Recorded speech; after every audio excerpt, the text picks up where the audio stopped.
इसने मुझे लिखकर भेजा, घर घर मोदी, हर हर मोदी, कान खोलकर सुने विरोधी। पहले जब प्रधानमंत्री बने तो सबसे बड़ी चिंता लोगों की थी, भाई ये तो गुजरात के मुख्यमंत्री रहे, कोई अनुभव नहीं है, विदेश नीति कैसे चलेगी। तो कुछ तस्वीरें मैं दिखाना चाहता हूं कि कैसे आपने विदेश नीति को बाएं हाथ का खेल बना दिया। कुछ तस्वीरें हम देखें।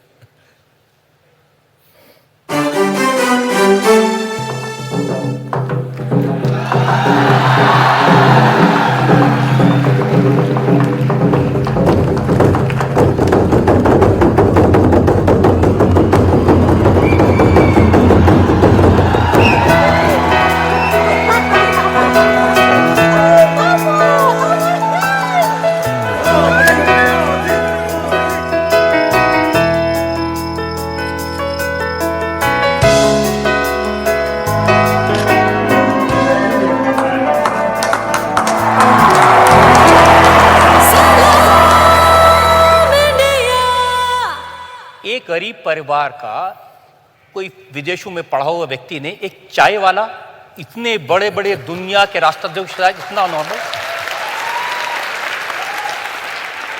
आपने सही कहा, जब मैं 2014 का चुनाव लड़ रहा था तो उस समय मेरी सबसे बड़ी आलोचना जो होती थी ये होती थी। लेकिन प्रधानमंत्री बनने के बाद मुझे जब शपथ का निमंत्रण मिल गया और मैंने सार्क देश के नेताओं को इनवाइट किया तो ये सारे पंडितों के लिए समस्या हो गई कि ये क्या हो गया कि ये शपथ अभी लिया नहीं है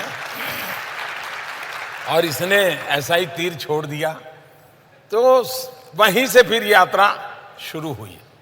मेरा बैकग्राउंड क्या है क्या नहीं है उसका मेरे काम, मेरे सपने, मेरे प्रयास उससे कोई लेना देना नहीं है। लेकिन अमेरिका ने तो मोदी जी आपको वीजा नहीं दिया था कई साल तक और फिर 5 बार अमेरिका वीजा नहीं दिया। इतना ही नहीं, वीजा कैंसिल करने का थप्पा लगाया था।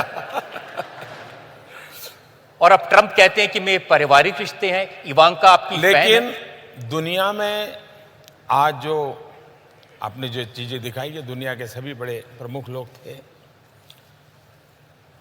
दिमाग से ज्यादा व्यक्तिगत रूप से मैं दिल से काम लेता हूं।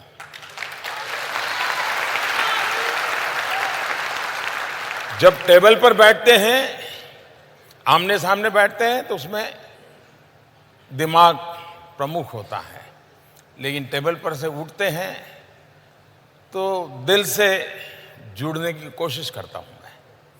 और मेरी इतनी समझ है कि बाकी चीजें एक और है, आपकी पर्सनल केमिस्ट्री कैसी है वो मैटर करती है। और उस बात को मैंने करने की बड़ी कोशिश की। इससे भी ज्यादा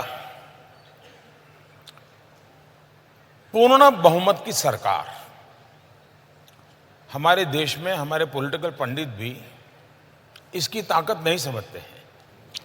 30 साल तक देश में पूर्ण बहुमत की सरकार न होने का एक सबसे बड़ा खामियाजा विश्व में हमारी स्वीकृति के लिए एक सवालिया निशान बन गया।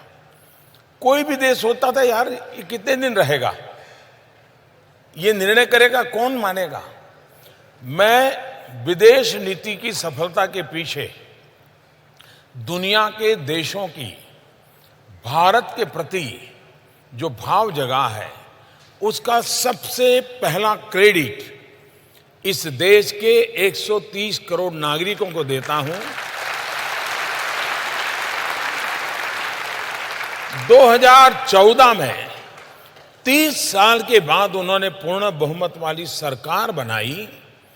उस सरकार का परिणाम है कि दुनिया के देशों को भारत के प्रति एक विश्वास पैदा हुआ है। पूर्ण बहुमत की सरकार की बहुत ताकत होती है। इस चुनाव में भी मैं देशवासियों को यही कहता हूं कि भारत जैसे विशाल देश और आने वाले दिनों में एशिया की सेंचुरी की जब चर्चा करते हैं तब भारत का रुतबा और बढ़े, ये हिंदुस्तान की 21वीं सदी के लिए उपयोगी है। इसलिए सरकार पूर्ण बहुमत की ही चुननी चाहिए।